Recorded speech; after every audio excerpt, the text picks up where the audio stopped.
Okay, hey everyone. Today is May the 16th, and this will be the first detailed description and discussion that's going to go on here on the new platform. It's been quite an interesting few days, as some of you can imagine. It's been quite the show to deal with some of the response for doing this, which is a perfect reason as to why this had to be done. There's no way any sort of actual positive moving conversation could happen at those old open platforms. They just will not foster that kind of stuff. And you guys all know that when you put in a lot of time and effort into something, you want to see that the time and effort is achieving something, is it's being valued somehow. And so that's going to be the focus here. I'm having a discussion with some people on this platform. Not these people, some of the ones who are, helping with the platform. Because there's some questions that have come up from my side. I've had some questions come up from your side about a couple of things. I'm going to try to get those answered in the course of the week, get those cleaned up, and know for sure how to do a few things, how to set up a few things, how to make it hopefully easier and explained easier for a couple of things that some people are having some problems with. So that'll be done by the end of the week. Okay, today I'm going to look into the television show The Good Place. And today I'm going to this will be like part one. There'll be a part two that's coming up in a few weeks.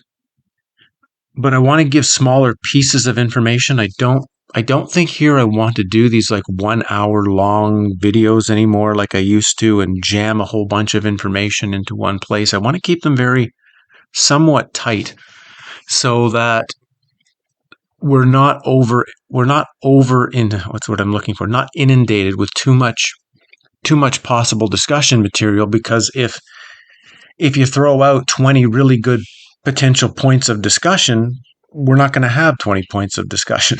You just can't. You get a few things we'll get focused on, and that's where it'll go, and we'll lose discussion in other areas. So for me, I want to try to keep it a bit tighter and have more parts to a subject rather than one long part, if that makes sense to everybody. So today, the television series The Good Place, which of the first year I kind of liked. I thought there was a lot of information presented in the first place, in the first season, and then The Good Place series just kind of spun off and got worse and worse and worse and worse as the series went on, although I'll end this topic today about the final episode, which I've got some questions about now. But that first year was in fact setting up a template of our realm. So for anyone who hasn't seen it, the sort of 3-sentence explanation: it's a television series which had an architect named Michael create a complete town in the afterlife designed for only 4 humans. The rest of the 300 or 400 characters in the town were all demons in disguise, high-level NPCs, Westworld robots, and they're seemingly all there just to torture the 4 humans for humanity. And of course, the architect, Ted Danson from Cheers, named Michael, which we'll also get to him in that name in the second part of this examination, makes it seem like, of course, he's their friend and he's their guide, when, of course, he is their main torture, the one who set up the entire part of their torture. So that's simplified. At least that's how it appears. And this Earth realm is a very good mirror of how The Good Place has showed it. It's a place that is set to design maximum suffering, and I would add confusion and misdirection. That's an important part of it. It's not just they want this place is designed for humans specifically to suffer. It's also important that humans are misdirected, don't see who and what we really are compared to the world we live in. That's a Truman Show analogy that, again, we can get to in another point of time, because that was the Truman Show wasn't so much like The Good Place. It wasn't so much set up to torture Truman. It was more designed to keep him unknowing of who and what he actually was compared to the rest of them. And granted, yes, it's similar, though. It's a giant misdirection, a giant lie. Everybody there is lying to him, just like all of the characters in The Good Place will be lying to these four humans. But I want to get into, but that's also part of the realm. But I'm going to just focus on what's been shown in The Good Place, which is a piece of that whole puzzle. But there are many things to discuss if we're going to bring the Truman Show in later on, as I'm going to do that. So, the problem, we're not seeing, though, the suffering being created here as it's actually being generated. It's not actually coming from where we think it comes from. It's not coming from conflicts or wars or natural disasters, for example. Yes, there is all sorts of suffering and trauma that comes from those things. That is just a part of the package. We've got to set up in a world where the main suffering apparatus is actually psychological. And it's set up not to be done directly by the demons in disguise to the humans. That's also part of the package. It's all actually set up to have a long-term effect where each human soul is the one psychologically, in a sense, torturing another. Everything is set up for humans to basically torture each other mentally. Like I say, the demons are just there to create the scenarios, to create miserable lives, to they're setting up how would I describe it? They're more setting up the conditions. That's the best way of looking at it. They're setting up the conditions, and that includes overall conditions when you throw in war, trauma, natural disasters. It's another external piece to put trauma into the lives, but with the concept of then once that's passed, day after day after day after day, there'll be a psychological torture of humans on themselves, and there'll be a psychological torture towards other humans, even though it doesn't seem like to them that's what they're doing. They're going to seem like they're in some sort of friendship, some sort of relationship, some sort of interaction, but it's been manipulated in such a way that no one really knows the actual difficulty they create for everyone else around them. So this is something to look into, and it's just, you have to remember that there are very few real humans here. This has been a challenging thing for me to come up with, because even though I had this concept of, I changed the word from non-player character. I can't remember what I started calling them. What did I call them? It was another name that had a Dutch anachronism at the same time, so people didn't like that. But anyway, it was you know what I'm referring to. I at least thought that was 50-50, but now I'm really getting the sense that it's 5% at the most, and maybe 1%. We're really dealing with, if there are 8 billion shells walking around, I mean, really, we've got 80 million, 100 million humans, maybe not much more than that. Humans, true human souls. It's not that all the other NPCs don't have souls. It's this non-divine spark soul, right? But these NPCs are not just here to populate the world, as I kind of said before in one of the other videos. They're not just here to make a world seem like it's active and it's running, because that's not really needed, right? It's a AI computer generated simulation. So you don't necessarily need a tremendous amount of beings moving around to create a semblance of a world, right? You only need 300 or 400 demons in The Good Place to run that whole town. You don't need a city of 5 million, right? So they're there to not just run the simulation. They're there to create wrenches in the machinery of the simulation for people, if that makes sense, right?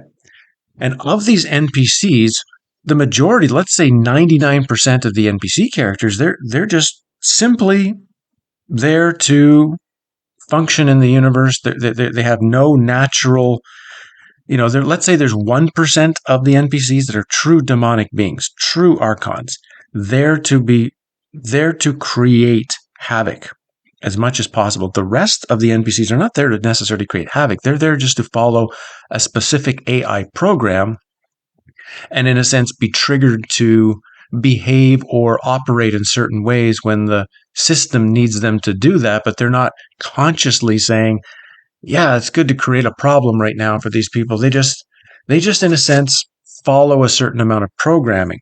It's only what you might call the true demonic beings in disguise that are specifically creating the havoc. So if you're watching The Good Place later, because we don't have that distinction in the show, there's no distinction of, they're all demons in disguise. And of course, they've all tried to make the demons friendly looking, very, very, they're nice demons. Oh, they're acting really, really nasty, but really they're very nice at their core. That's how they've tried to present them. But we have you have the demonic beings, and then they don't have any of these, what you might call robot-like beings. We don't have any Westworld-like robots in the NPC that are there just simply following a program. They're not actually good. They're not actually evil. They're just literally, they're at this point programmed beings. I still think of these programmed beings can potentially obtain what might be called a divine spark or reach a divine spark, but that's for another conversation, right?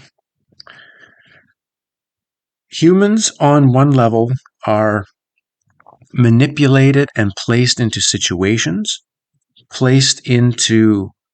manipulated and placed into career paths that are, for example, not really good for us. They seem like really good ideas at the time, and they seem like by following along with it, it actually is taking us somewhere, and it does. But there may have been 10 other options that would have been way better for us. And look back, I'll mention this with all these different things I'm going to talk about, but if you take about careers first, careers and not just individual jobs, but more like, the way, the kind of career, the life you've kind of chosen, for example, in this type of path, where did that come from? Where did the impetus to say, this is a direction I want to go, this is the education I want to get for it, this is the places I'm going to start applying for, this is the work I'm going to start doing? Because that wasn't the only option, right? There were other options that were floating there. And was it really the best choice, let's say, for your soul? Was it really the best choice for your total knowledge and transformation? Or were there other choices that would have actually been, and certainly a much more enjoyable ride to your knowledge and your totality? And not just that, can you look to see, were there coincidental events that that in a sense turned you away from something that might have been very good and turned you toward the thing that you actually chose, that looking back may not have been some sort of perfect decision? And I really suggest you take a look at that. I'm going to, in one of the other parts to this series, I'm going to look into what might be called life scripts or life stories, or the way this reality, this simulation is in a sense attempting to manipulate us constantly, often generally towards things that are not really good for us. They're not things that are terribly, horribly bad for us either. It goes, because if they're bad, we'll figure that out in a few months, and we'll just say, oh, I'm done with this. I'm moving on to something else. They give us enough to think, yeah, it's going okay. Yeah, it's a bit challenging. Yeah, I think it'll work out at the end. I think, it's going to get better. And we grind ourselves through real difficulty that doesn't actually create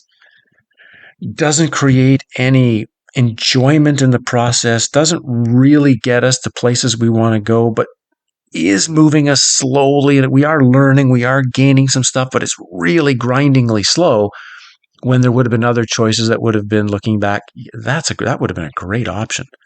Like, why didn't I focus on that? Why didn't the universe sort of put a giant positive coincidence and open a doorway there, and it's kind of obvious, oh, this is what I should do. This is great. It's done that often to something that's not so good for us. So we have this problem of whenever a coincidental event takes place, and I've got caught in this a lot. This is a very new age this is a foundation of the new age movement, right? It was way back 20, 30, 40 years ago. This idea that there are coincidences happening all the time in your life, which in a sense is true. We can't disagree with that. Odd things are occurring that we can label coincidence. But then we've come to be presented by the system that these coincidences are being given to us by a loving creator who cares about our journey and wants us to go in this wonderful, loving direction to get closer to them. Now, once we break the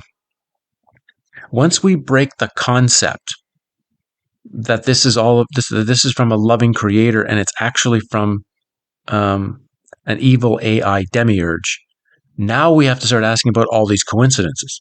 Like, where are the coincidences coming from?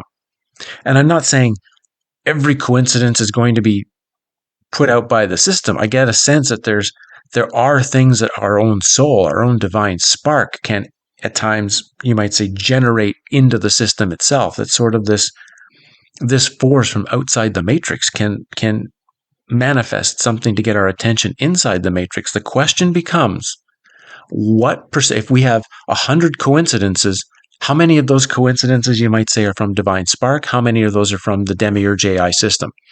We've tended to come to think of it as like 98% for us, 2% against us. It might be the complete opposite of that.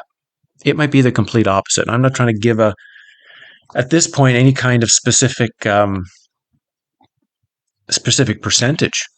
I'm just laying out that if you start to look at it, the coincidences generally we can't necessarily say are obviously set up by some good thing for our best interest. And we're back to the Adjustment Bureau, and we're back to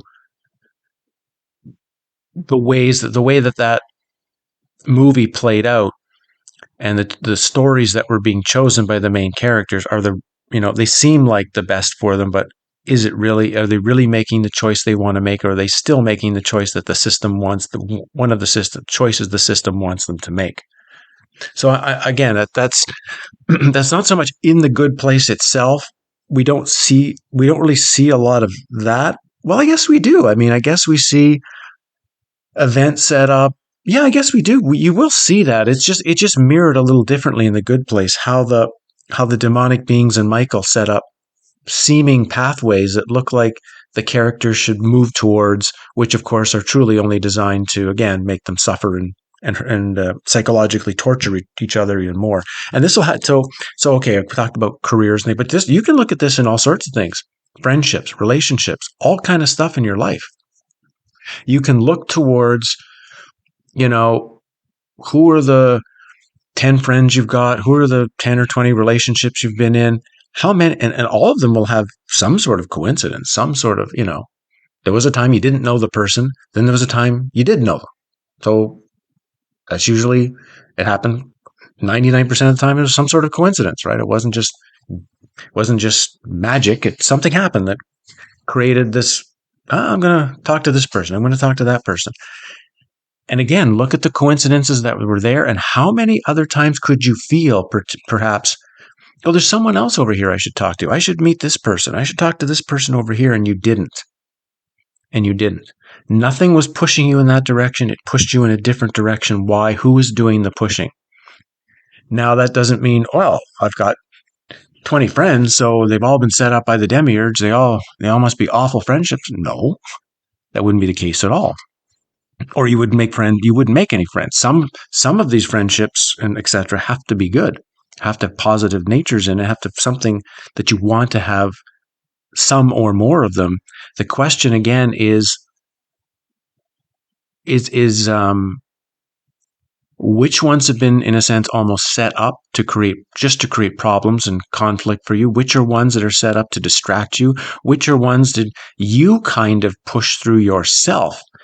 into something deeper, indicating that even though something doesn't mean that friendship or that relationship will be smooth and easy, but it will mean that you can definitely tell for sure there is something really good for you and the other person in that interaction, in the times you spend together. There's something positive about it that's very worthwhile, even though it might be challenging. While others, they're challenging, and you wonder at the end of the day, why the hell am I still talking to this person? Like, why do I call this person on the phone and like, and see them for coffee? Like, what's the point? And if you look back, you might notice that maybe the coincidental moment of meeting the person had a different message that we might, let's say, our psychological system overruled at the time. So I'm just leaving that for you as something to contemplate and think about, in a sense, a mini life recapitulation, but looking at the specifics of various pathways that came into our lives, and what were the external pointers that moved us to one thing or another thing, or what were the internal feelings or the internal what's the word I'm looking for? The internal um, clues or clues or feelings that moved us to A over B. So I'm just putting that there for you to think about here.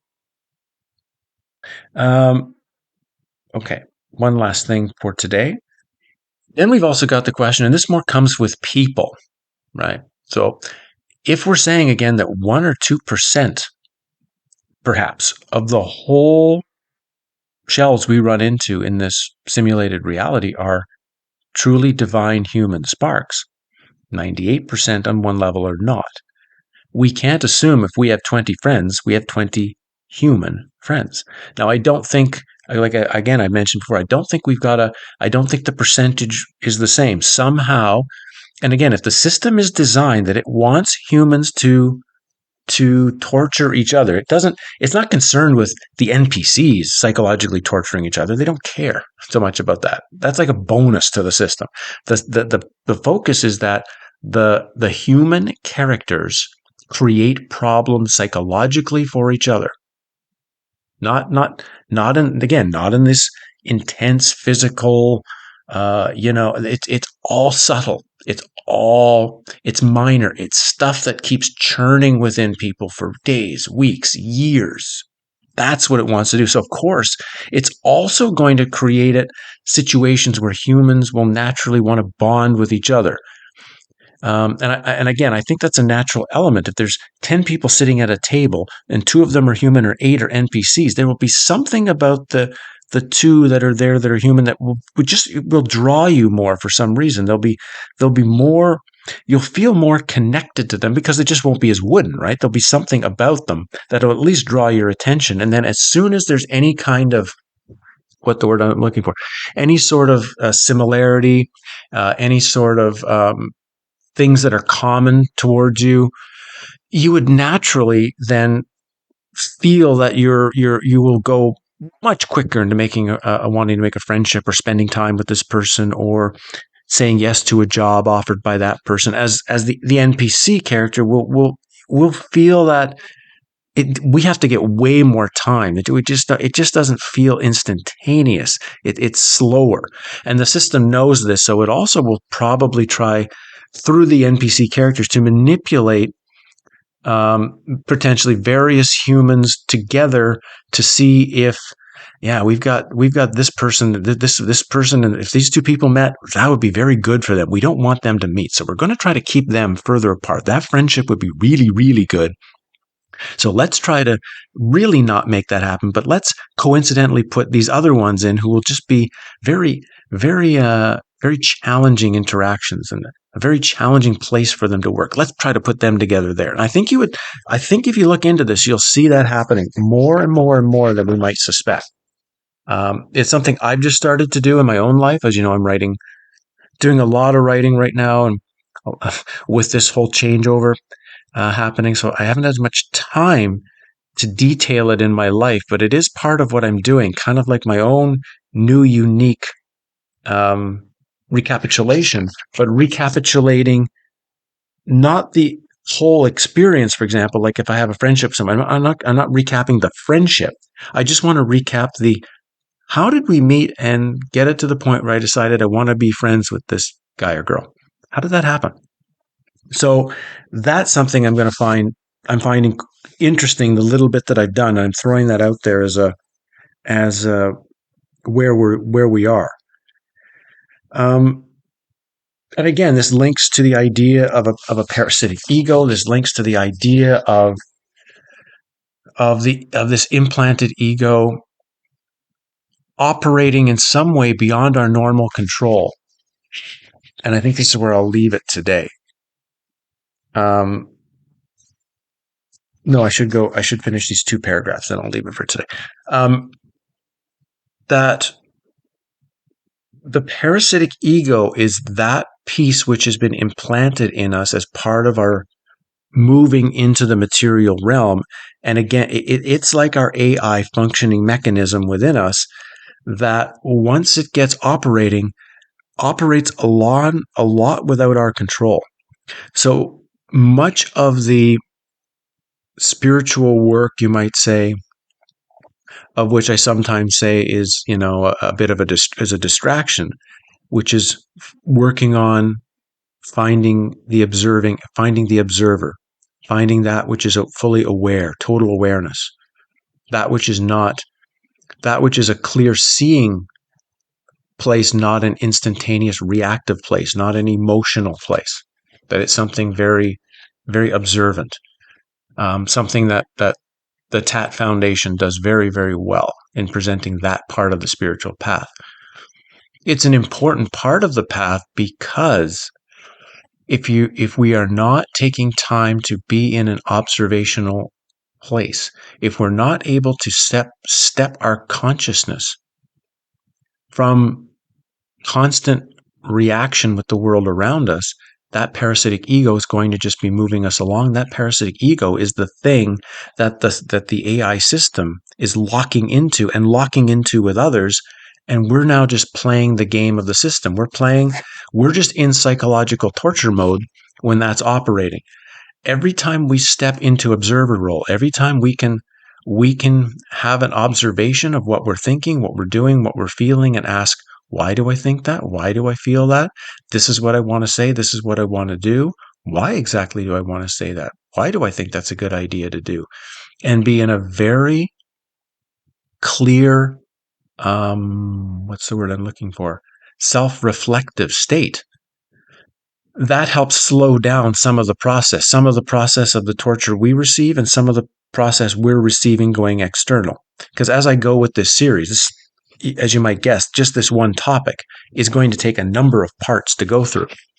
But one of it will eventually be is seeing, okay, am I really in a psychological torture system? And if so, well, how do I receive less suffering to myself from what's being thrown at me from the external reality itself and from the truly divine sparks that are in my world?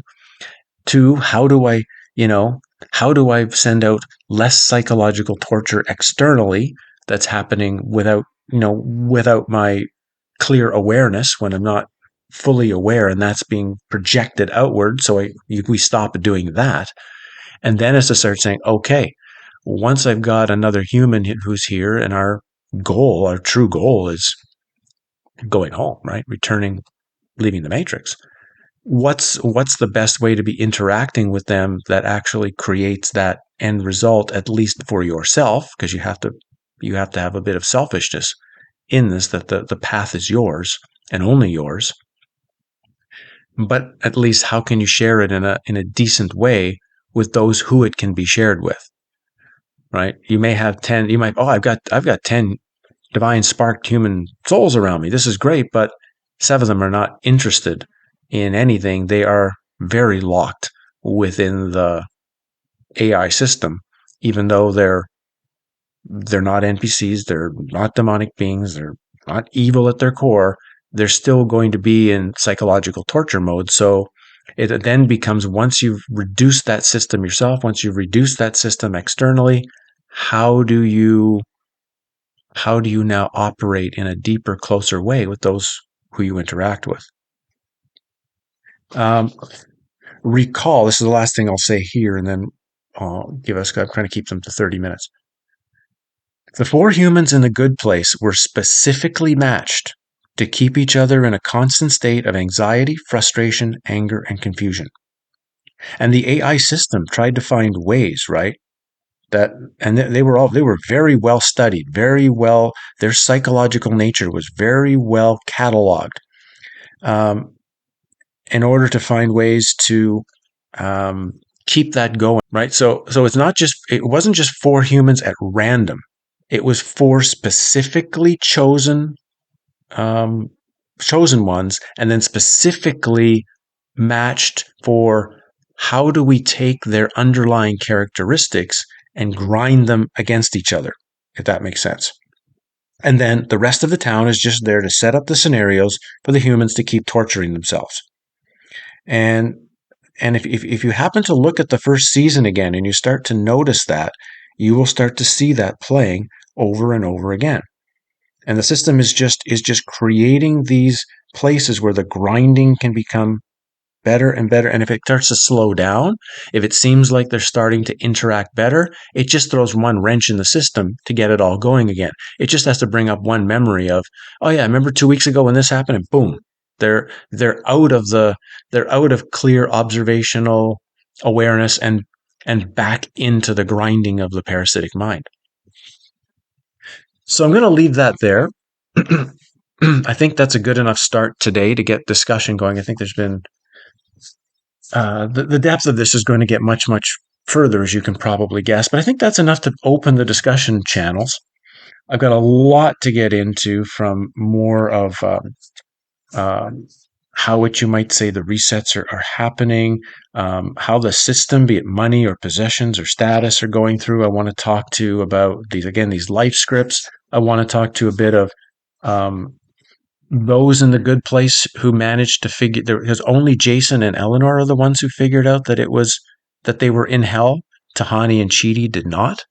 They never once in all of the resets figured it out. And we want to talk why that is. I want to talk a lot about the Janet character, the AI representation, and how it was made to look friendly. And there's a whole scenario around that character which doesn't get talked about very much, that is important for us to know.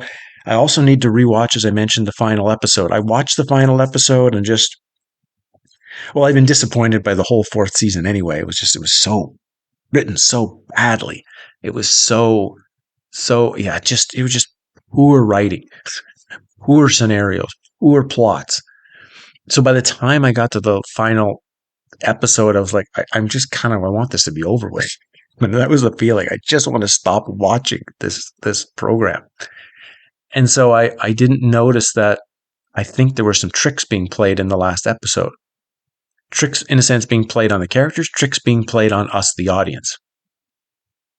So I'm going to rewatch it again. So as we go on with this series, assuming you think that what I'm saying here is helpful, I hope you do, then I'll take that and eventually do a complete breakdown of what I found in the final episode, because I'm walking into it with not thinking much of it at all.